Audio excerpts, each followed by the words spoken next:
Alright, let's formally begin with today's class. आज का हमारा ऑब्जेक्टिव है कि हम इंटीग्रेशन बाय पार्ट्स की एक्सप्लेनेशन भी लें, उसके कॉन्सेप्ट को क्लियर करें कि ये है क्या, और उसके बाद उसके कुछ सवालात करें पास पेपर्स से, ताकि जो है वो आप लोग फिर नेक्स्ट क्लास तक काफ़ी सारे सवालात बल्कि पूरा इंटीग्रेशन बाय पार्ट्स कंप्लीट करके ला सकें।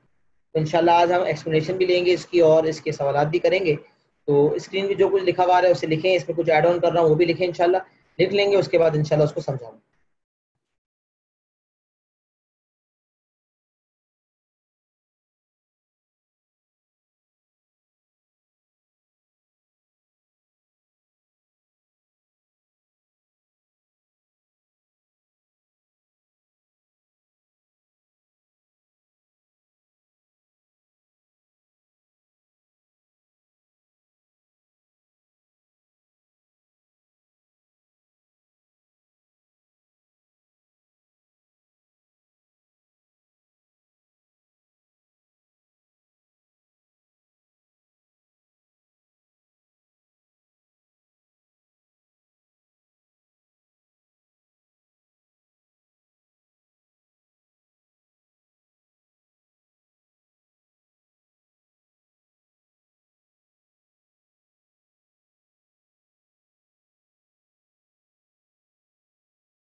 Right, let's start with the explanation. तो सबसे पहली चीज इंटीग्रेशन बाय पार्ट्स, ये डिराइव कैसे हुआ और क्या मतलब है इसका। तो सबसे पहले रिकॉल करते हैं कि हमने एक प्रोडक्ट रूल देखा था।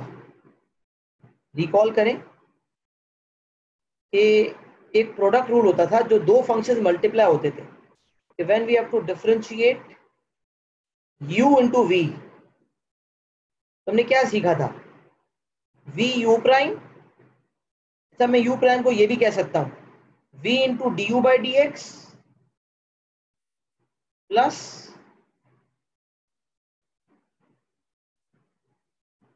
u v प्राइम, और v प्राइम का मतलब v की डिफरेंशिएशन, तो dv by d x. u prime का मतलब u की differentiation with respect to x, तो u prime is same as du by d x and v prime is same as dv by d x. तो इसी तरह यहाँ भी अगर मैं फॉर्मूला देखूं तो इसका यही मतलब है कि ये जो चीज है वो है integration of u v prime with respect to x is equals to u into v minus integration of v u prime with respect to x। अच्छा, अब इसी प्रोडक्ट रूल से डिराइव हुआ है इंटीग्रेशन बाय पार्ट्स। कैसे, अब जरा सुने।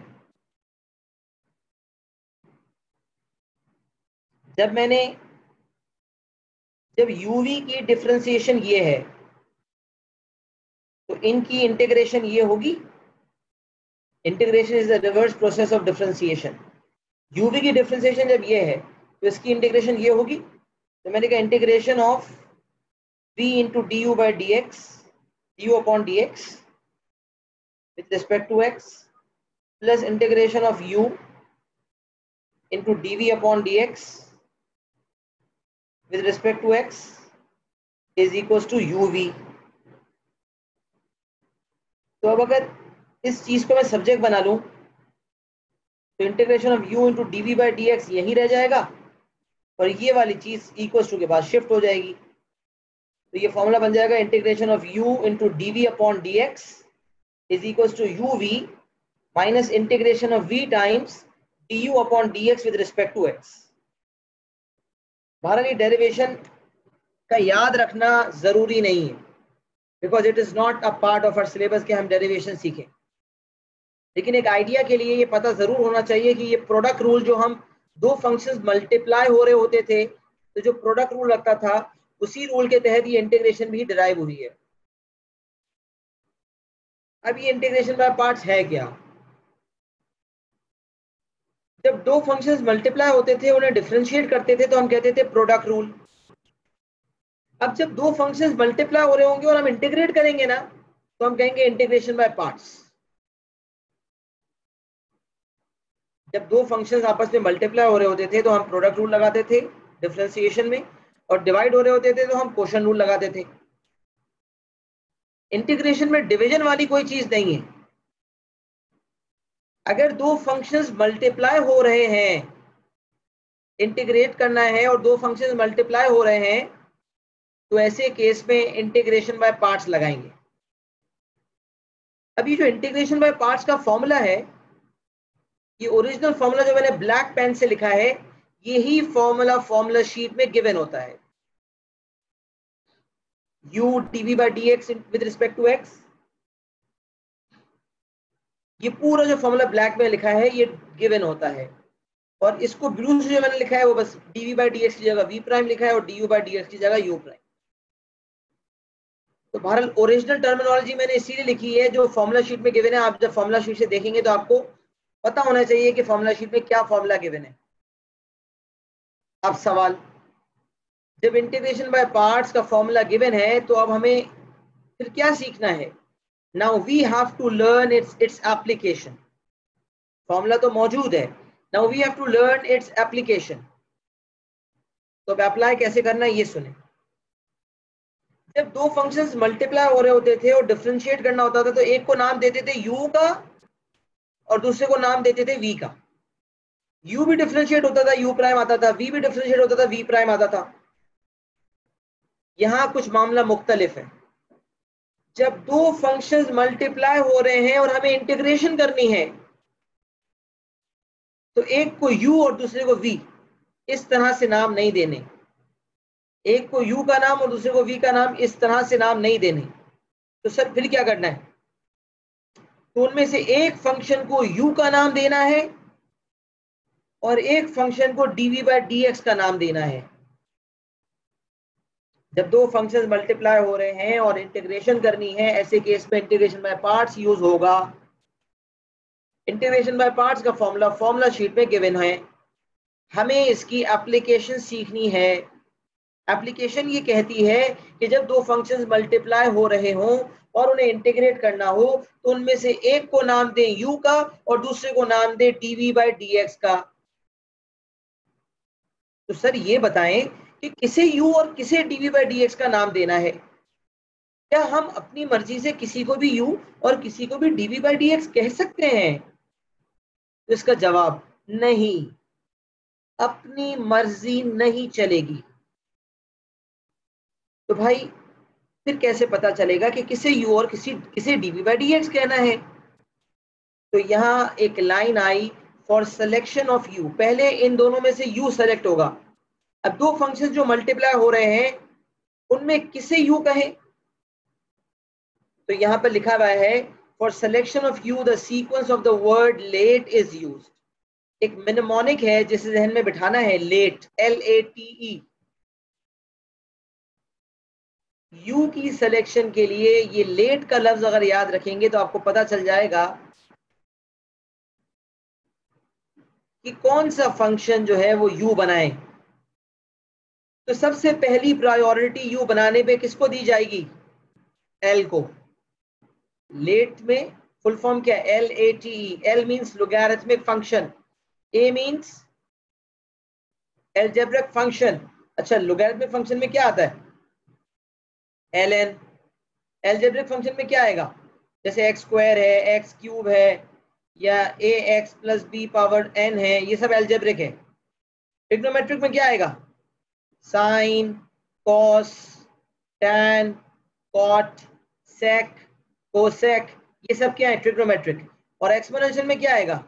e⁻x, e⁻2x, e⁻3x, ई के टर्म्स में। तो अगर दो फंक्शंस हैं और एक को u का नाम देना है तो वो कौन सा मुबारक फंक्शन होगा जिसे u का लक़ब दिया जाएगा? तो देखना पड़ेगा। जो दो फंक्शंस हैं उसमें सबसे पहली प्रायोरिटी जो u बनने के लिए दी जाएगी, लोगैरिथमिक फंक्शन को दी जाएगी। अगर दो फंक्शन में से एक फंक्शन लोगैरिथमिक है तो उसे पहली प्रायोरिटी मिलेगी, दूसरी प्रायोरिटी अलजेब्रिक फंक्शन को मिलती है, तीसरी प्रायोरिटी ट्रिग्नोमेट्रिक फंक्शन को मिलती है और चौथी प्रायोरिटी एक्सपोनेंशियल फंक्शन को मिलती है। सर बात समझ तो आ रही है लेकिन कुछ हजम नहीं हो रही। जब तक सवाल ना हो जाए वैसा मजा नहीं आएगा। तो बच्चों में हूं ना सवाल करवाने के लिए, टेंशन क्यों लेते? चलें एग्जाम्पल की जाने बढ़ते हैं। Example number 1, we have to integrate ln x। Sir अभी तो आपने कहा था कि इंटीग्रेशन बाय पार्ट्स तब लगता है जब दो फंक्शन मल्टीप्लाई हो रहे हों। यहाँ तो एक ही फंक्शन है और आप बोलते हैं कि इंटीग्रेशन बाय पार्ट्स का एग्जाम्पल है ये क्या मजाक करते हैं आप? तो बच्चों ये मजाक नहीं है। ln x बेशक एक फंक्शन है, लेकिन जब ln x होगा तो ln x की इंटीग्रेशन का और कोई तरीका नहीं है। ln x की डिफरेंशिएशन सीखी थी 1/x, और ln fx की डिफरेंशिएशन सीखी थी 1/fx into f prime x, और 1/fx की इंटीग्रेशन सीखी थी ln fx upon f prime x given that fx is linear. लेकिन ln x की इंटीग्रेशन अब तक नहीं सीखी। ln x को आगे जरूर ले गए और जिसको आगे ले गए उसी को पीछे लाके ln बनाया, लेकिन ln को मजीद पीछे कभी नहीं ले गए। तो याद रखें, जब ln x को पीछे ले जाना हो, इंटीग्रेट करके पीछे ले जाना हो, तो एक ही तरीका है और वो है इंटीग्रेशन बाय पार्ट्स। इसे पहला एग्जाम्पल इसीलिए बनाया गया कि आपको आखिर तक याद रहे कि जब ln x की इंटीग्रेशन होगी तो और कोई तरीका नहीं है, एक रास्ता है और वो रास्ता है इंटीग्रेशन बाय पार्ट्स। चलिए सर अब इतना इंतजार ना करवाएं, बता ही दें कि कैसे होता है इंटीग्रेशन बाय पार्ट्स। तो भाई जब एक फंक्शन है और वो है लोगैरिथमिक, तो जाहिर सी बात है लोगैरिथमिक फंक्शन को तो u का लक़ब दिया जाएगा, क्योंकि लेट की सीक्वेंस में सबसे पहले ही l आता है। तो ln x को हमने कह दिया u। तो सर यहाँ पर तो dv बाई डी एक्स किसी को कहने के लिए कोई नंबर ही नहीं है। जब कोई नंबर ना हो तो कौन सा नंबर होता है? जवाब 1। तो मैंने कहा भाई एक फंक्शन को u का नाम दिया और एक फंक्शन को dv बाई डी एक्स का। सर वैसे इससे फर्क क्या पड़ता है? जिस फंक्शन को u का नाम दिया उसे डिफरेंशिएट करके du बाई डी एक्स निकाला जाएगा, तो 1/x आ जाएगा। और जिसे dv बाई डी एक्स कहा जा रहा है, ऑलरेडी डिफरेंशिएटेड फॉर्म में लिया जा रहा है, उससे v निकालने के लिए हम इंटीग्रेट करेंगे, तो 1 की इंटीग्रेशन x हो जाएगी। तो फर्क ये है कि जिसे u कहेंगे उसे डिफरेंशिएट करेंगे, जिसे dv बाई डी एक्स कहेंगे उसे इंटीग्रेट करेंगे, ताकि हमारा पेयर मुकम्मल हो जाए। तो u का पेयर कंप्लीट करने के लिए we need du by d x, for which we will differentiate u, एंड v वाला पेयर मुकम्मल करने के लिए we will integrate dv by d x. तो जिसे u कहा उसे डिफरेंशिएट किया, जिसे dv बाई डी एक्स कहा उसे इंटीग्रेट किया। एक दफा ये काम आपने कर लिया,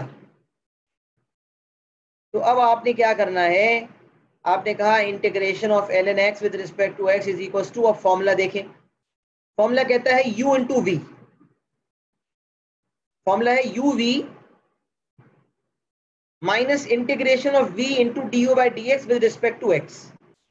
मतलब u और v मल्टीप्लाई हो जाए, तो ln x इंटू एक्स।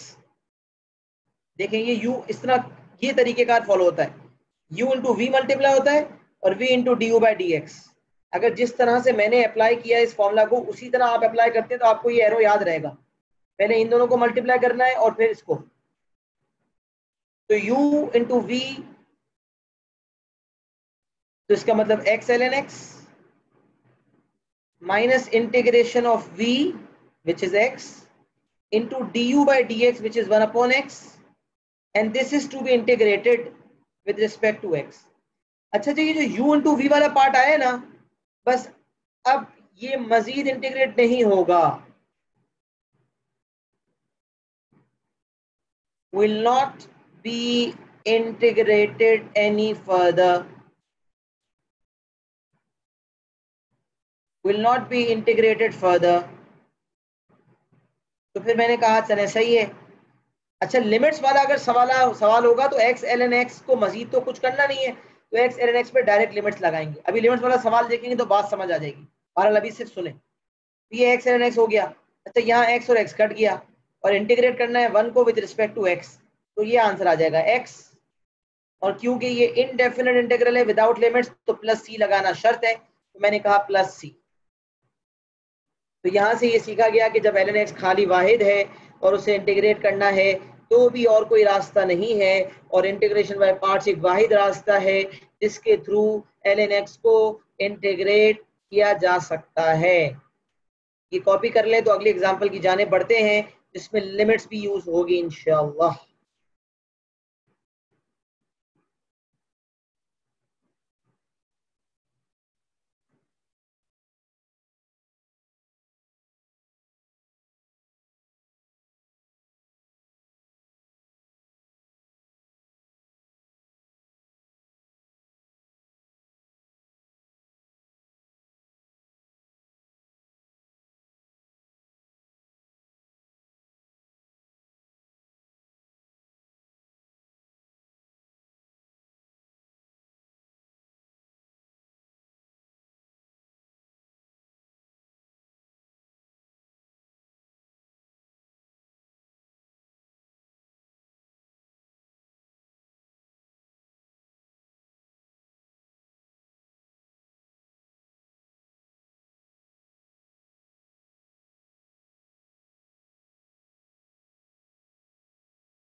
चलिए बेटा नेक्स्ट एग्जाम्पल की जाने बढ़ते हैं।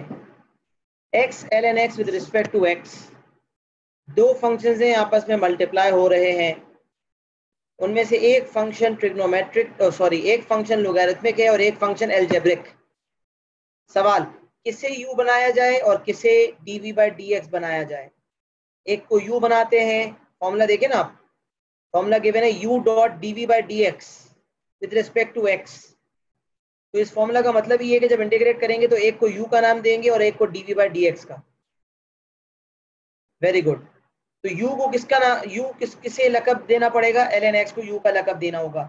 u equals to ln x, जो दूसरा फंक्शन बच गया x, उसे फिर dv बाई डी एक्स देना पड़ेगा। ये ना हो कि आप जो पहले लिखा है उसे u कह दिया, x ln x में पहले u है और फिर ln x लिखा है, तो ये भाई जिस तरह लिखा है उसमें नहीं देखना, हमें लेट की सीक्वेंस फॉलो करनी है। तो u जो है वो ln x है और dv बाई डी एक्स जो है वो x है, और जो u है वो डिफरेंशिएट होकर हमें du बाई डी एक्स मिलेगा विच इज 1 अपॉन x, और dv by d x integrate होकर हमें v मिलेगा विच इज x स्क्वायर अपॉन 2। तो एक चीज डिफरेंशिएट होती है, दूसरी चीज इंटीग्रेट होती है। अब फॉर्मूला कैसे लगता है, जब खोलेंगे इसको आंसर लाएंगे तो u into v minus integration of v into d u by d x. तो मैं करता हूँ, when I have to integrate 1 upon 2 x ln x with respect to dx, so I will say u which is ln x into v which is x square upon 2 minus integration of v which is x square upon 2 into du by dx which is 1 upon x, and this is to be integrated with respect to x। पहली वाली चीज already integrated होती है और दूसरी वाली चीज yet to be integrated होती है। तो ये मैं एज इट इज कॉपी कर देता हूँ, x square ln x upon 2। अच्छा, लिमिट्स इस पे अलग से लगाने की जरूरत नहीं है, जब पूरा एक दफा इंटीग्रेट हो जाएगा तो एक साथ लिमिट्स लगा देंगे। अच्छा, यहाँ x और x स्क्वायर कट गया, इसका माइनस 1 अपॉन 2 बाहर आ गया और अंदर सिर्फ x बच गया जिसको इंटीग्रेट करना है। कांस्टेंट इंटीग्रल के साइन से बाहर निकाल दिया करें ताकि आसानी हो जाए। फिर ये हो जाएगा x square ln x upon 2 minus 1 upon 2, और x को इंटीग्रेट करना है और ये हो जाएगा एक्स स्क्वायर अपॉन 2। और इस दफा लिमिट्स नहीं लगेंगे, प्लस सी नहीं लगेगा, क्योंकि अब जो फंक्शन बचा है जो भी है उस पे क्या लगानी है, लिमिट्स। तो लिमिट्स लगाने के लिए ब्रैकेट खोले और ब्रैकेट में 1 से लेकर 2 तक लिख दिया कि भाई लिमिट्स ये टू बी अप्लाइड। अब ये एक्स स्क्वायर अपॉन 4 हो जाएगा। पूरे ब्रैकेट पे अपर लिमिट लगाएं, 2 square ln 2 upon 2 minus 2 square upon 4। ये एक्स स्क्वायर अपॉन 4 है ना, तो एक्स स्क्वायर यानी कि 2 square upon 4 minus lower limit 1 square ln 1 upon 2 minus 1 square upon 4। Solve करें तो 2 स्क्वायर ln 2 हो जाएगा 4 ln 2, 4 अपॉन 2 2 ln 2 हो जाएगा, 2 ln 2 माइनस 1, और ln 1 यहाँ 0 हो गया तो ये minus 0 plus 1 upon 4, minus minus plus 2 ln 2 minus 3 upon 4. This will be exact final answer that the examiner will be expecting if you are going to get this question in the examination. क्योंकि वो decimals में तो नहीं मांग रहा, exact मांग रहा है। तो if the examiner asks for decimals, then that is a different case. If the examiner says exact, then this is to be followed. Copy कर ले बेटा।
चलिए बेटा, एक्सप्लेनेशन इतनी थी इंटीग्रेशन बाय पार्ट्स की, ज़्यादा कोई लंबी चौड़ी एक्सप्लेनेशन नहीं है।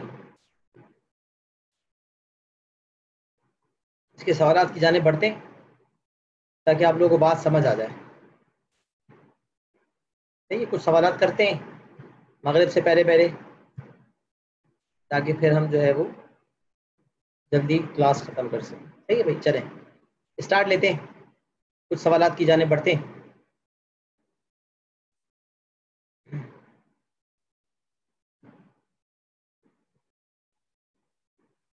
सब कुछ सवाल ऐसे होते हैं जिसमें इंटीग्रेशन में पार्ट डबल दफ़ा होता है। ऐसे दिमाग में डाल रहा हूँ कि कभी सवाल आए तो ये ना समझने का एक दफ़ा इंटीग्रेशन में पार्ट्स होता है। इंटीग्रेशन में पार्ट्स किया और इंटीग्रेशन में पार्ट्स करने के बाद मजीद एक और दफ़ा इंटीग्रेशन में पार्ट्स बोले तो यहाँ एक एग्जाम्पल भी करवा देता हूँ उसका। चले करवा ही देता हूँ यार, सुने।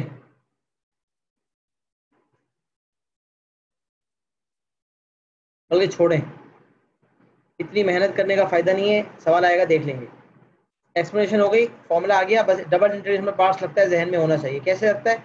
एक दफ़ा इंटीग्रेशन करेंगे तो जो इंटीग्रल आता है v into d u by d x, वो जो फंक्शन आएगा उसमें भी दो फंक्शन निकल आएंगे, फिर उन दो फंक्शंस को उसी तरह इंटीग्रेशन में पार्ट से करेंगे, वहां सब्स्टिट्यूट करेंगे, आंसर लाएंगे। सवाल आएगा ना कोई तो हम देख लेंगे। सही है, क्वेश्चन 1 करते हैं। चलिए, the diagram shows the curve. अच्छा, एक और बात, डिफरेंशिएशन इंटीग्रेशन साथ साथ चलेगा। जो डिफरेंशिएशन सीख कर आ चुके हैं मैक्सिमम मिनिमम पॉइंट निकालने के तरीकेकार, वो साथ साथ चलेंगे। जो सवाल प्योर डिफरेंशिएशन के थे वो आपने पहले देख लिए। अब जो सवाल ऐसे जो इंटीग्रेशन के साथ मिलकर आ रहे, वो इंटीग्रेशन में मिलेंगे। सही है भाई, चले। The diagram shows the curve y equals to ln x upon root x and its maximum point m। The curve cuts the x axis at the point a। तो कट्स द x एक्सिस का मतलब होता है y0। तो अब अगर इस equation में y0 कर दे तो ln x भी 0 हो जाएगा, क्योंकि रूट x 0 से मल्टीप्लाई होकर 0 हो जाएगा। और ln x is equal to 0, तो लॉग कहता है कि ln का मतलब लॉग की बेस e, तो x is equal to e power 0। Base ये है और ये 0 पावर है, तो x का आंसर आ जाएगा 1। तभी उसने कहा था state the coordinates of a। a के कोऑर्डिनेट्स हो जाएंगे 1, 0। कहता है exact value of the x coordinate of m कैसे निकलेगा? x कोऑर्डिनेट ऑफ m कैसे निकलेगा? m is the maximum point. How can we find that?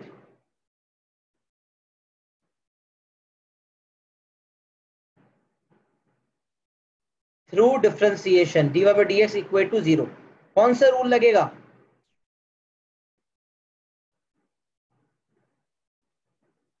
Very good, quotient rule. Division हो रही है, दो फंक्शंस डिवाइड हो रहे हैं, we can use quotient rule. सही है भाई। अच्छा, अब पार्ट 3 में, अच्छा इंटीग्रेशन बाय पार्ट्स में the examiner is not bound to write use integration by parts. इस सवाल में उसने लिखा हुआ है using integration by parts, but this is not necessarily the case. Syllabus में वो लिखता है कि बच्चे को खुद पे होना चाहिए कि इंटीग्रेशन बाय पार्ट्स कब लग रहा है, and he should be able to use that by himself. तो कभी दो फंक्शन मल्टीप्लाई होते हुए नजर आए या सिर्फ ln x नजर आए, आप समझ जाएं कि आपको इंटीग्रेशन में पार्ट्स करना है। चले पार्ट 3 करते हैं इसका। पार्ट बाकी पार्ट्स तो आप कर लेंगे इंशाल्लाह। कर लेंगे का मतलब ये नहीं है कि आप करेंगे नहीं, you have to do it and then share with me that yes we have been able to do it. Okay, let's move on to part 3 using integration by parts. Show that the area of the shaded region bounded by the curve the x-axis and the line x equals to 4 is 8 ln 2 minus 4। अच्छा, a का x coordinate बताया 1। Area under the curve निकालने के लिए देखना पड़ेगा कहां से कहां तक, तो मैंने कहा we have to find the area from 1 till 2, sorry 1 till 4, integrate 1 till 4 ln x upon under root of x with respect to x। सही है, इंटीग्रेट करना है, लिमिट्स लगाई और फंक्शन लिख दिया जो कर्व का इक्वेशन था। सर यहाँ आपने तो कहा था दो फंक्शंस मल्टीप्लाई हो रहे होते हैं, यहाँ तो डिवाइड हो रहे हैं, तो कैसे लगेगा इंटीग्रेशन बाय पार्ट्स? तो बेटा जब फंक्शन डिवाइड भी हो रहे हो ना, तो उसमें से एक फंक्शन जो डिनोमिनेटर में उसे ऊपर ले आए। x पावर हाफ है ना, ऊपर आके हो जाएगा x power minus half into ln x with respect to x।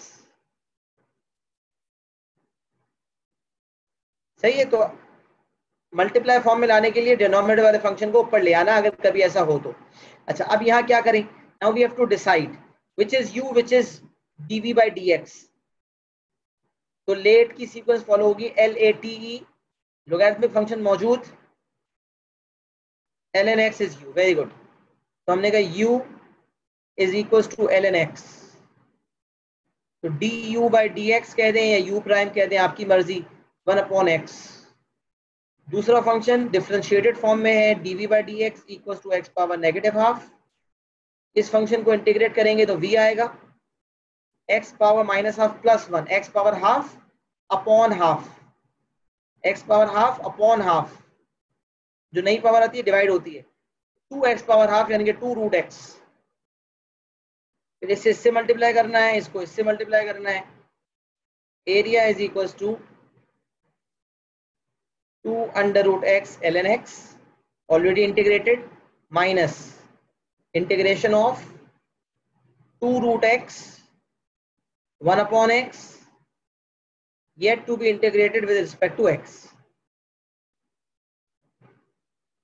Limits लगाएंगे एंड में 1 से 4 तक, 2√x ln x माइनस, अच्छा ये 2 बाहर निकाल दें, x पावर हाफ नीचे x पावर 1, ये हो जाएगा x power negative half 2√x ln x minus 2, और x माइनस हाफ की इंटीग्रेशन होगी x power half upon half, तो विच इज 2√x। और जो इंटीग्रेशन फाइनल हो गई तो हमने लिख दिया कि लिमिट्स लगेंगी 1 से लेकर 4 तक। लिमिट्स लगा दें, upper limit 2√4 ln 4 minus 4√x, तो 4√4, अपर लिमिट लग गई, minus lower limit 2√1 ln 1 minus 4√1, 2 into 2√x होता है 4√x, तो इसलिए मैंने ऑलरेडी उसी फॉर्म में लिया है।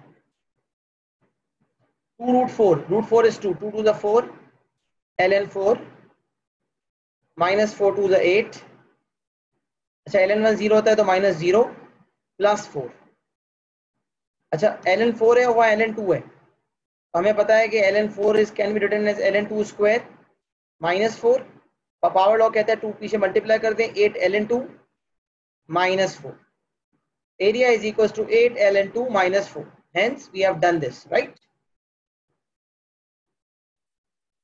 कॉपी कर लें बेटा फटाफट ताकि नेक्स्ट सवाल की जाने बढ़ जाए।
बाकी पार्ट्स की मुकम्मल कर लीजिएगा। ये एक्स स्क्वायर साइन एक्स है, चलें ऐसे डिस्कस करें, बताएं इसमें कौन सा फंक्शन u होगा और कौन सा dv by dx होगा, बताएं।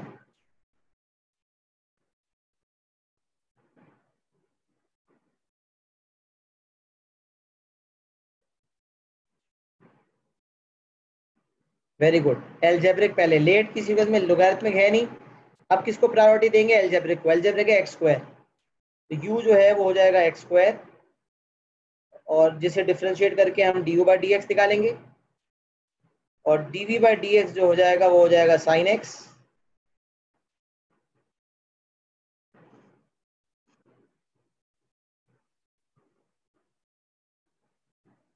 तो इसमें शायद डबल इंटीग्रेशन और पार्ट्स लग रहे हैं। चलें ये सवाल करवा देता हूं ताकि आपको डबल इंटीग्रेशन बाय पार्ट्स का मसला भी हल हो जाए।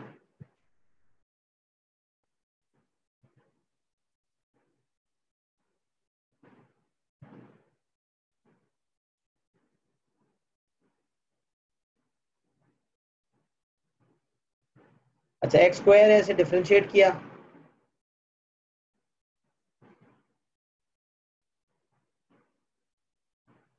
du by d x is equal to 2x, dv by d x है साइन एक्स, v हो जाएगा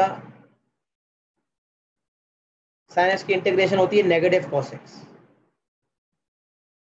सही है। अच्छा अब मुझे क्या करना है, 0 से लेकर पाई का जो आंसर है x square sine x u into v minus, ये हो जाएगा minus x square cos x minus integration of v which is negative cos x du by dx which is 2x with respect to x, negative x square cos x minus minus plus 2 भी बाहर निकाल दिया, अंदर बच गया x cos x।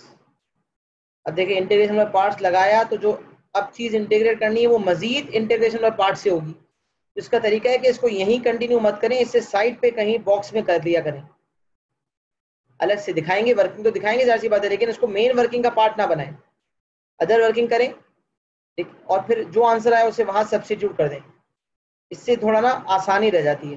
तो और वैसे भी आपको एक तरीका बताऊं, जब भी पूरा पेज हो ना इतना बड़ा तो आप एक साथ एक लाइन समझ लें, पेंसिल से बना दिया करें, पहले एक साइड फिल किया करें फिर दूसरी साइड, इससे पेज की यूटिलाइजेशन बेहतर होती है और अच्छा रहता है। तो integration of x cos x करना है, अब दोबारा से प्रोसेस शुरू होगा, u को कहेंगे x तो du बाई डी एक्स हो जाएगा 1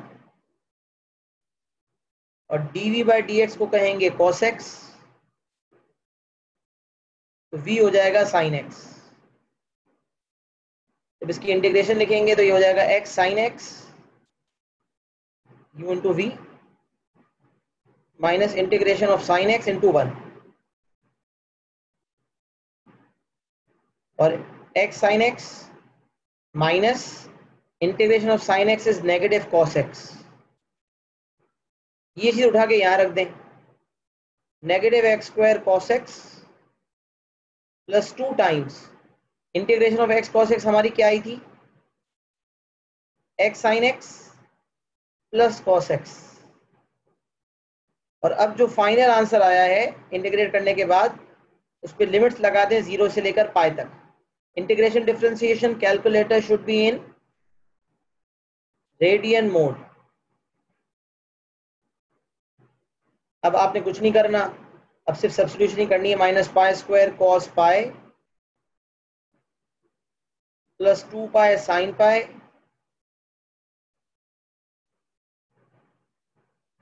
अच्छा 2 जब मल्टीप्लाई कर दिया तो 2x साइन एक्स और 2 cos x तो प्लस 2 cos पाई, अपर लिमिट लग गई minus lower limit x square into cos x 0 आ जाएगा, प्लस 2x साइन एक्स 0 आ जाएगा, प्लस 2 cos x लिखना पड़ेगा, 2 cos x को 2 cos 0 and cos 0 is not 0। तो प्लीज चेक फ्रॉम कैलकुलेटर, ऐसा ना हो कि लिमिट 0 है तो आपने कह दिया कि सब 0 है। No, this is not like that. If one of the limits is 0, this doesn't mean that substituting it would give a 0 answer. No, it's not necessary. We have to substitute, we have to check. Again and again we have to check using calculator, right? Even if the entire thing is 0, then also we have to show the working as I told you before. कि बेशक अगर पूरा answer 0 होगा तो भी आपको जो है वो वर्किंग शो करनी होगी, because that too scores some marks for you, right? One method mark you get for that. अच्छा अब हमने कहा यहाँ जो है cos pi का आंसर होता है -1, तो negative pi square into -1 becomes pi square, sin pi is 0, sin pi is 0, it is plus 0, cos pi is -1, so it is -2, and then 2 cos 0 is 2, तो माइनस की वजह से -2, लिहाजा you will get the answer pi square -4। सही है, double integration by parts करनी है, तो जो सेकंड इंटीग्रेशन पार्ट है उसे अलग से साइड पे करें और फिर मेन वर्किंग में बाद में सब्स्टिट्यूट करें। ऐसा ना हो कि मेन वर्किंग में पार्ट बनाते रहें, बड़ी हौच पौच सिलसिला हो जाएगा, ना आपको समझ आएगा ना एग्जामिनर को। तो मेन वर्किंग में करते रहें और फिर जो एक और दफा इंटीग्रेशन पे पार्ट्स आ रहा है उसे अलग से साइड पे बॉक्स में कर लें या कहीं भी कर लें साइड पे वर्किंग में, ताकि वो बीच में मिक्स ना हो। तो इससे आपको भी अच्छा लगेगा और एग्जामिनर भी बहुत खुश होकर पूरे मार्क्स देगा इंशाल्लाह। कॉपी कर लें बेटा।